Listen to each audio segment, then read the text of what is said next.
সুর এবং গানের মূর্ছনায় মন্ত্রমুগ্ধ এক প্রাচীন গ্রামের গল্প, যেখানে এক অবিবাহিত মুচি তার জীবনের গল্প বুনে চলেছিল। সে তার দিনের বেশিরভাগ সময় জুতো সেলাই করে কাটাত। জুতো সেলাই করে তার যা কিছু উপার্জন হতো তা দিয়ে সে কেবল নিজের পেট চালাতে পারত। তার সামান্য আয়ে পেট চালানোই দায় হয়ে যেত, তাই সে কখনো বিয়ের কথা ভাবতেই পারত না। একদিন তার খিচুড়ি খাওয়ার খুব ইচ্ছা হলো। অনেক দিন ধরে সে খিচুড়ি খায়নি, তাই সে বাজার থেকে চাল ও কিছু মুগ ডাল কিনে আনলো এবং পরম আগ্রহের সাথে খিচুড়ি তৈরি করলো। খিচুড়ি তৈরি হয়ে গেলে সে তা একটি বড় থালায় ঢেলে ঠান্ডা হতে দিল। তারপর সে ভাবল, খিচুড়ি ঠান্ডা হতে হতে সে কিছু জুতো তাদের মালিককে ফিরিয়ে দিয়ে আসবে। এটা ভেবেই সে খিচুড়ি রেখে সেলাই করা জুতো ফিরিয়ে দিতে চলে গেল। ইতিমধ্যে এক শিয়াল জঙ্গল থেকে ঘুরতে ঘুরতে সেই পথ দিয়ে যাচ্ছিল। সে মুচির বাড়ি খালি দেখে ভিতরে ঢুকে পড়ল। সে দেখল একটি বড় থালায় গরম গরম খিচুড়ি রাখা আছে। শিয়ালটি ক্ষুধার্ত ছিল। সে আর কিছু না ভেবে দ্রুত খিচুড়ি খাওয়া শুরু করল। দুর্ভাগ্যবশত শিয়ালটি পুরো খিচুড়ি শেষ করার আগেই মুচি ফিরে এলো। মুচি খিচুড়ি খাওয়ার জন্য খুবই উদগ্রীব ছিল, তাই সে তাড়াতাড়ি জুতো ফিরিয়ে দিয়ে বাড়ি ফিরে আসে। কিন্তু যখন সে বাড়ি ফিরে দেখল যে শিয়ালটি মজা করে তার খিচুড়ি খাচ্ছে, তখন সে দ্রুত বাড়ির দরজা বন্ধ করে দিল এবং শিয়ালটিকে একটি দড়ি দিয়ে বেঁধে ফেলল। এরপর মুচি একটি মোটা লাঠি নিয়ে শিয়ালটিকে মন ভরে পিটাতে লাগল। সে কিছুক্ষণ পরপর উঠত আর লাঠি নিয়ে শিয়ালটিকে মারতে শুরু করত, এবং যখন সে ক্লান্ত হয়ে যেত তখন সে আবার তার নিজের কাজে লেগে যেত। শিয়াল মনে মনে ভাবতে লাগল, যদি এভাবেই আমাকে মারতে থাকে তবে আমার পক্ষে বেঁচে থাকা অসম্ভব। শিয়ালটি মার খেতে খেতে সেখান থেকে পালানোর উপায় খুঁজতে লাগল, কিন্তু সে বাঁধা ছিল, তাই সে পালাতে পারল না। মার খেয়ে চুপচাপ পড়ে রইল। কোনো রকমের রাত কেটে গেল। পরদিন সকালে যখন মুচি তার কাজে গেল, তখন শিয়ালটি ভাবতে লাগলো, এটাই কিছু করার সুযোগ, কিছু একটা ভালো বুদ্ধি বের করতে হবে। শিয়ালটি কিছুক্ষণ বসে ভাবতে লাগলো এবং অবশেষে তার মাথায় একটি বুদ্ধি এলো। সে চারিদিকে ঘুরে দড়ি দিয়ে নিজেকে আরো শক্ত করে বেঁধে ফেলল এবং এমনভাবে চিৎকার করতে লাগলো যেন সে তার সঙ্গীদের ডাকছে। জঙ্গল খুব কাছেই ছিল, তাই যখন অন্য শিয়ালরা তার আওয়াজ শুনল, তারাও জোরে জোরে চিৎকার করতে লাগলো। জঙ্গলে যে শিয়ালরা কথা বলছিল তাদের মধ্যে একজন শিয়াল ছিল যে সেই শিয়ালটির বন্ধু ছিল, যে খিচুড়ি খেয়ে এই বিপদে পড়েছিল। যখন সে তার বন্ধুর কণ্ঠস্বর শুনল, তখন সে তার বন্ধু কোথায় আছে তা জানার জন্য আরো জোরে চিৎকার করতে লাগলো। যখন সে বুঝতে পারল যে তার বন্ধু এই গ্রামে আছে, তখন সে তাকে খুঁজতে খুঁজতে সেই গ্রামের দিকে চলে এলো এবং খুঁজতে খুঁজতে অবশেষে মুচির বাড়ির কাছে পৌঁছে গেল। সে কান লাগিয়ে শুনল তার বন্ধুর কণ্ঠস্বর সেই মুচির বাড়ি থেকেই আসছে। সে ভিতরে উঁকি দিয়ে দেখল তার বন্ধু দড়ি দিয়ে বাঁধা আছে। যখন সে তার কাছে পৌঁছল, তখন সে তার বন্ধুকে জিজ্ঞাসা করল, কেন বন্ধু, তুমি এখানে কি করছো, আর তুমি এখানে পৌঁছলে কিভাবে? দড়ি দিয়ে বাঁধা শিয়ালটিকে এতটাই মারা হয়েছিল যে তার পুরো শরীর ফুলে গিয়েছিল, আর এই কারণে সে খুব মোটা দেখাচ্ছিল।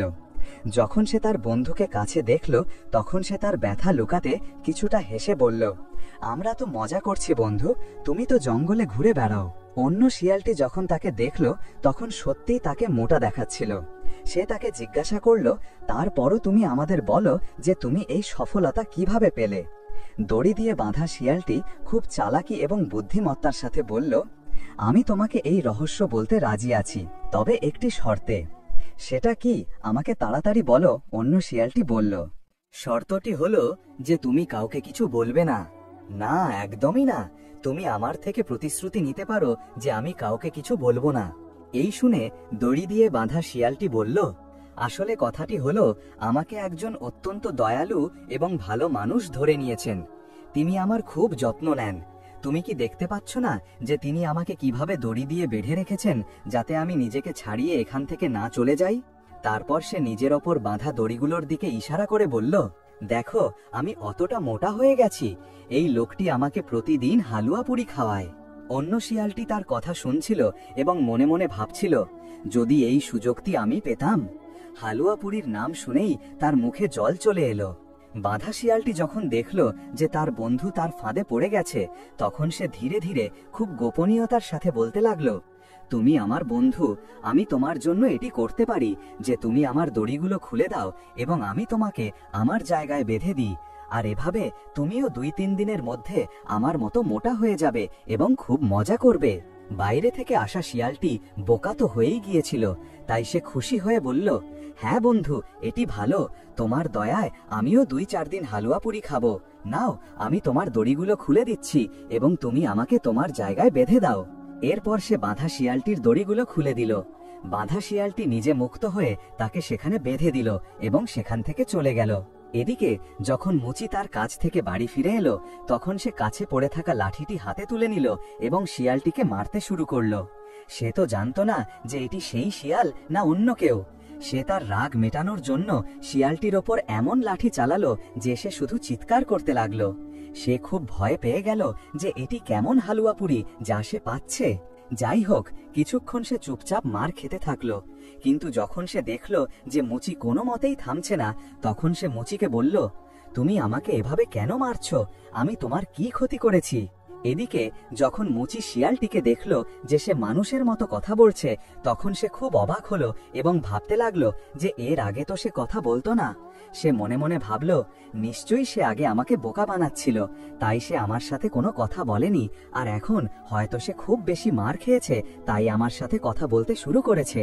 মুচি আরো 2-4টা লাঠি চালালো এবং বলতে লাগলো যে যতক্ষণ না আমি আমার খিচুড়ির বদলা পুরোপুরি নিচ্ছি, ততক্ষণ আমি তোমাকে এভাবেই মারতে থাকবো।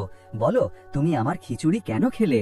শিয়াল বেচারা এখন জানতে পারল যে তার বন্ধু মুচির খিচুড়ি খেয়েছিল এবং সেই কারণেই সে তাকে বেঁধে রেখেছিল।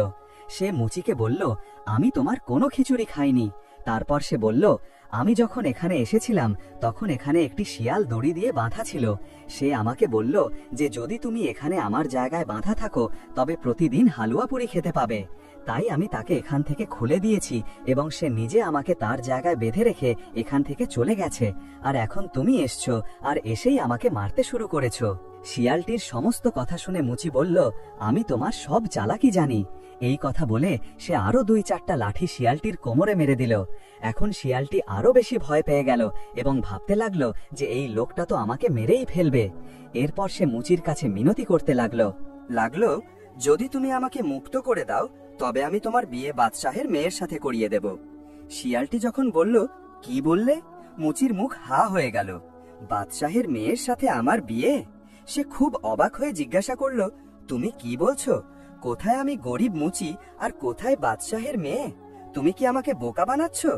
এই শুনে শিয়ালটি বলল, না, আমি সত্যিই তোমার বিয়ে বাদশাহের মেয়ের সাথে করিয়ে দেব। মুচি অবাক হয়ে বলল, সত্যি? কিন্তু আমার বিশ্বাস হচ্ছে না।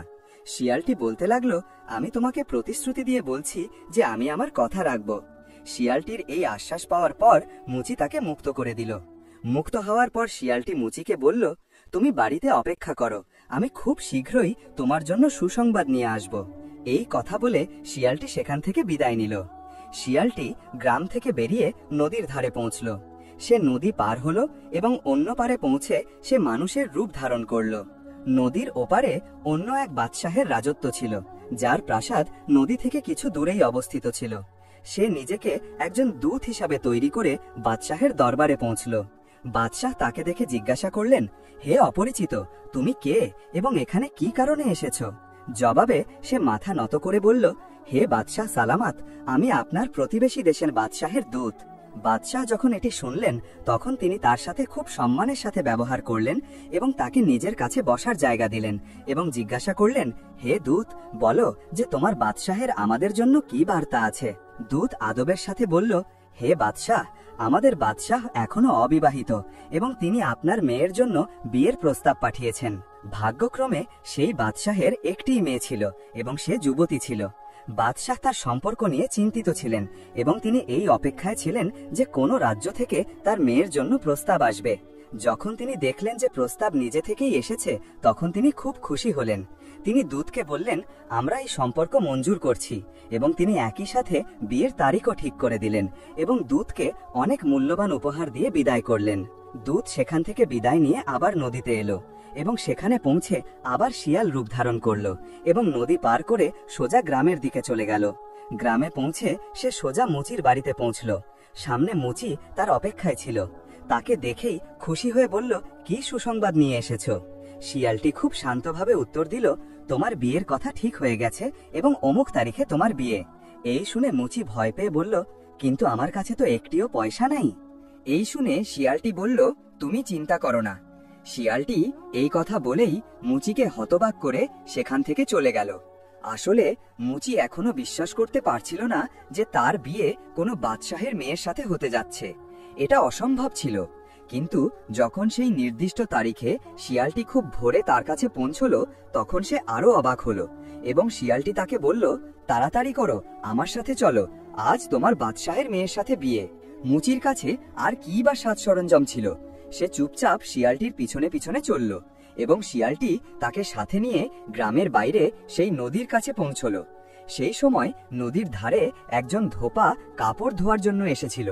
শিয়ালটি তাকে একটি সোনার মোহর দিল এবং বলল, তোমার কাছে যত কাপড় আছে সেগুলো আশেপাশের গাছ এবং ঝোপের ওপর ছড়িয়ে দাও।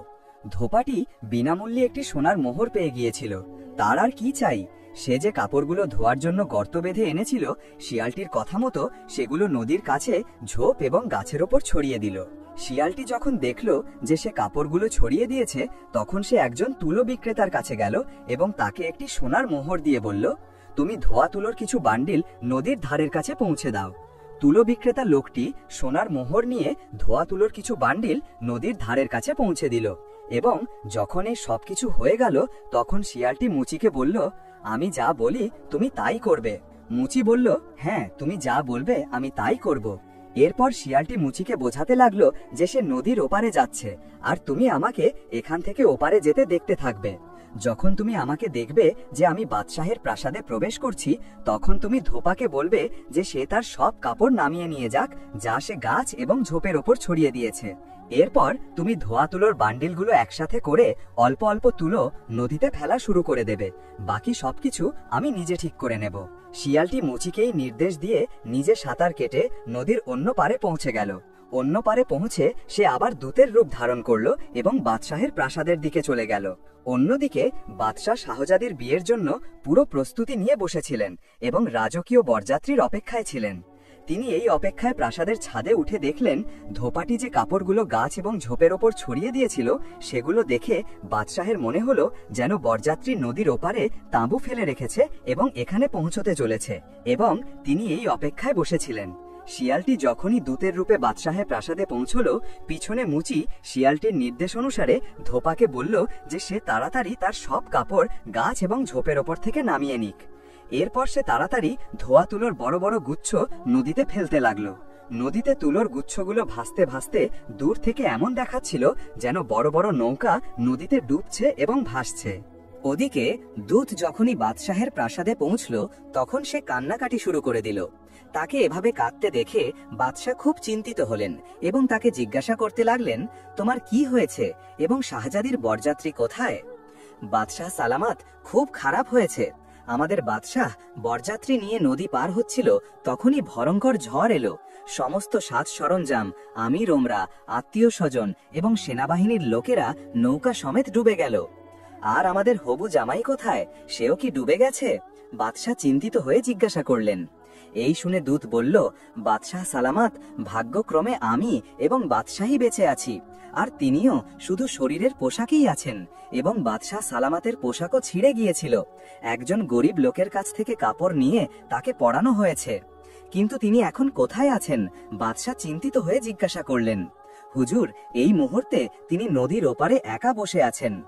এই কথা শুনে বাদশাহ তার মন্ত্রী এবং সৈন্যদের নির্দেশ দিলেন যে এখনই যাও এবং পূর্ণ জাঁকজমকের সাথে আমাদের হবু জামাইকে প্রাসাদে নিয়ে এসো। আদেশ দেবার সাথে সাথেই সেনাবাহিনীর সৈন্যরা মুচিকে নিয়ে প্রাসাদে পৌঁছে গেল। সেই সময় পর্যন্ত ধোপাটি তার সব কাপড় গুছিয়ে চলে গিয়েছিল এবং তুলোর বড় বড় গুচ্ছগুলো নদীতে ডুবে গিয়েছিল। শুধুমাত্র মুচি হতবাক হয়ে অন্য পারে বসে এই সব কিছু দেখছিল।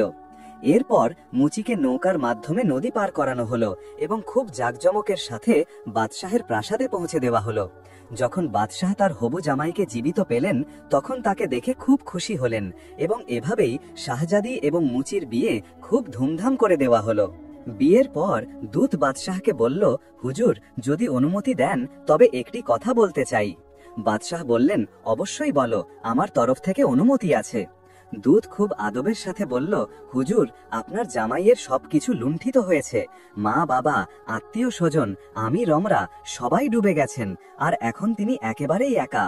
আর পিছনে খবর নেই যে প্রাসাদেও কেউ দখল করে নিয়েছে কিনা, কারণ বরযাত্রীর ধ্বংসের খবর পিছনে পৌঁছে গিয়েছিল।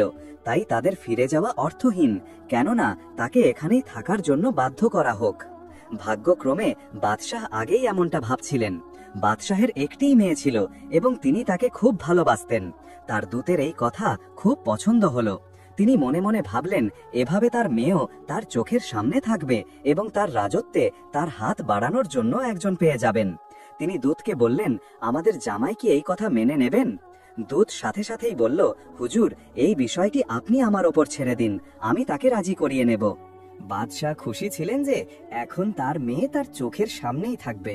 এরপর মুচিকে সেখানেই একটি প্রাসাদ দেওয়া হলো, যেখানে মুচি রাজকীয় জাঁকজমকের সাথে বসবাস করতে লাগলো। কয়েকদিন পর্যন্ত শিয়ালটিও সেখানেই দূতের রূপে তাদের সাথে থাকলো।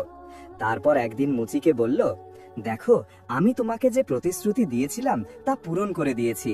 এখন আমাকে অনুমতি দাও যাতে আমি আমার সঙ্গীদের সাথে মিশে যেতে পারি। মুচি তাকে অনেক বোঝানোর চেষ্টা করলো, কিন্তু সে মানল না এবং বিদায় নিয়ে আবার তার আসল রূপে ফিরে এসে তার বন্ধুদের সাথে মিশে গেল। প্রিয় বন্ধুরা, আশা করি এই ভিডিওটি আপনাদের ভালো লেগেছে। যদি ভিডিওটি ভালো লাগে তবে মন্তব্য করে আপনার মতামত অবশ্যই জানাবেন। আমাদের চ্যানেলটি সাবস্ক্রাইব করে দেবেন। ভিডিওটি দেখার জন্য অনেক অনেক ধন্যবাদ।